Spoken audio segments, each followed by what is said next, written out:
Assalamualaikum warahmatullahi wabarakatuh. Balik lagi channel Sutradara Galau, yang mana biasanya kita akan membahas fakta menarik seputar dunia pesantren dan juga dunia kaum sarungan. Mohon maaf banget kalau kali ini saya sendiri ngerekam pakai HP karena memang ingin membuktikan kalau memang kualitas video itu memang penting, tapi materi yang disampaikan juga enggak kalah penting, karena kali ini kita akan mengusut tuntas tentang mujtahid dan tingkatan-tingkatannya.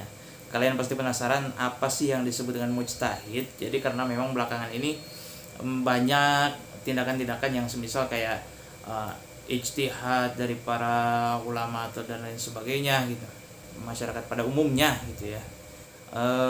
Ada terjadi kerancuan ataupun pergeseran makna daripada para mujtahid gitu.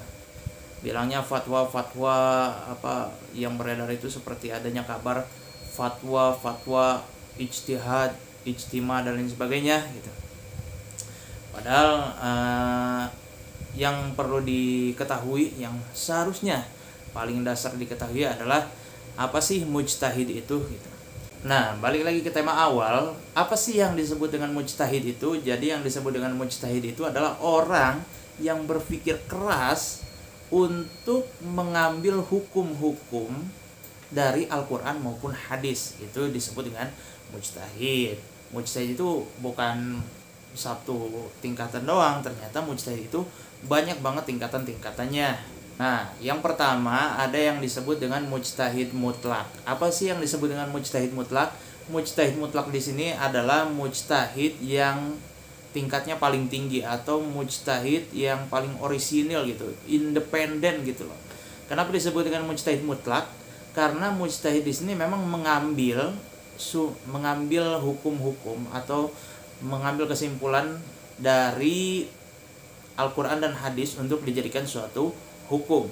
Akan tetapi mereka ini memiliki kaidah-kaidah tersendiri dalam mengambil hukum di dalam Al-Quran maupun di dalam hadis. Oleh karena itu kita banyak sekali satu pendapat, satu permasalahan, tetapi memiliki pendapat dari berbagai ulama yang berbeda-beda. Contohnya seperti mujtahid mutlak itu, contohnya seperti ada Imam Syafi'i, Imam Maliki, Hambali, dan Hanafi.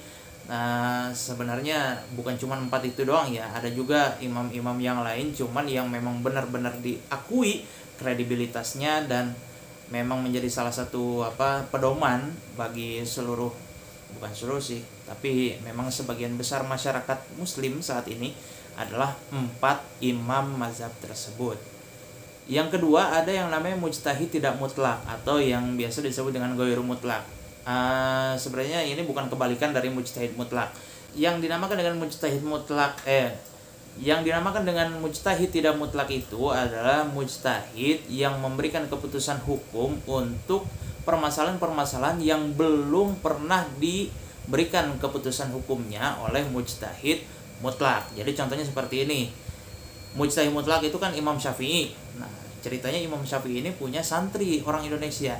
Ketika santri orang Indonesia ini pulang ke Indonesia, nah di Indonesia ini ternyata ada yang namanya tanaman tebu. Tanaman tebu di sini banyak dimanfaatkan oleh masyarakat sebagai bahan-bahan konsumsi dan lain sebagainya seperti itu. Yang jadi pertanyaan adalah, apakah tebu ini memang wajib untuk dizakati? Nah, ini tugasnya mujtahid mutlak alias santri dari mujtahid mutlak tersebut, yaitu santri dari Imam Syafi'i. Karena memang Imam Syafi'i sendiri tidak menemukan yang namanya tebu, jadi si santrinya yang dari Indonesia ini akan memberikan keputusan ataupun memberikan jawaban dari suatu hukum yang mana permasalahan ini tidak ditemukan di dalam masa mujtahid mutlaknya itu. Tapi tentunya dengan syarat si mujtahid yang tidak mutlak ini memberikan suatu hukum, memberikan suatu keputusan hukum dengan menggunakan manhaj atau metode yang sesuai dengan mujtahid mutlaknya. Contohnya seperti Imam Syafi'i memiliki hukum dasar hukum agama, yaitu dari Al-Quran, hadis, ijma, dan qiyas. Maka dari itu mujtahid yang tidak mutlak tidak boleh mengambil hukum di luar 4 hal tersebut. Yang ketiga ada yang namanya mujtahid muqayyad atau mujtahid yang terikat. Apa sih yang dimaksud dengan terikat di sini? Jadi mujtahid muqayyad itu adalah mujtahid yang memberikan suatu hukum akan tetapi masih terikat dengan mazhab yang diikutinya. Terus apa bedanya dengan mujtahid yang tidak mutlak? Bedanya adalah kalau mujtahid yang tidak mutlak itu terkadang memberikan suatu hukum yang mana permasalahan itu sudah diberikan hukumnya oleh mujtahid mutlak. Akan tetapi mujtahid muqayyad ini memberikan suatu hukum yang mana mujtahid mutlak ini belum pernah memberikan keputusan hukum pada suatu permasalahan. Bukan belum pernah sih ya, tapi tidak sama, keputusannya itu tidak sama sesuai dengan gurunya, walaupun sebenarnya sama-sama dengan menggunakan manhaj yang sama, manhaj dari mazhab yang sama.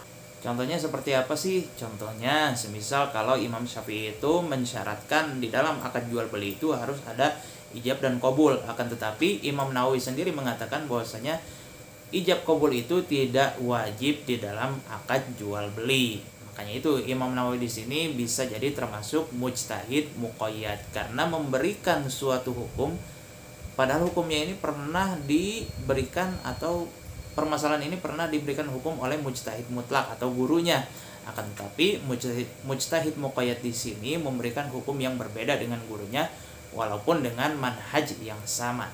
Akan tetapi ini harus disesuaikan dengan kondisi dan situasi yang ada ya. Jadi nggak sembarangan ngasih fatwa sebagaimana yang terjadi pada masa-masa sekarang ini kan banyak banget orang-orang yang ngasih fatwa macam-macam.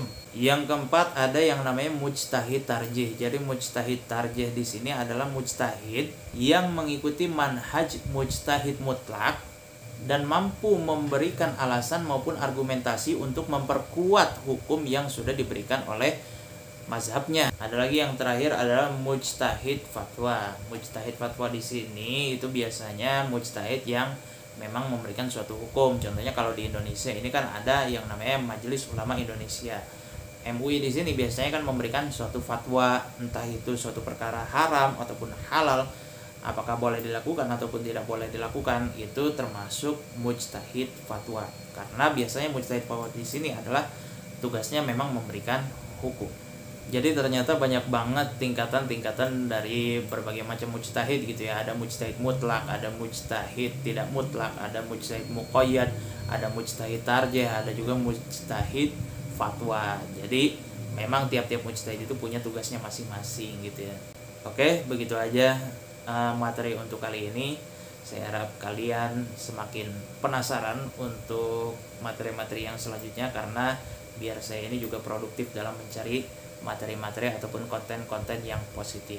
Kurang lebihnya mohon maaf. Wabillahi taufiq wal hidayah. Wassalamualaikum warahmatullahi wabarakatuh.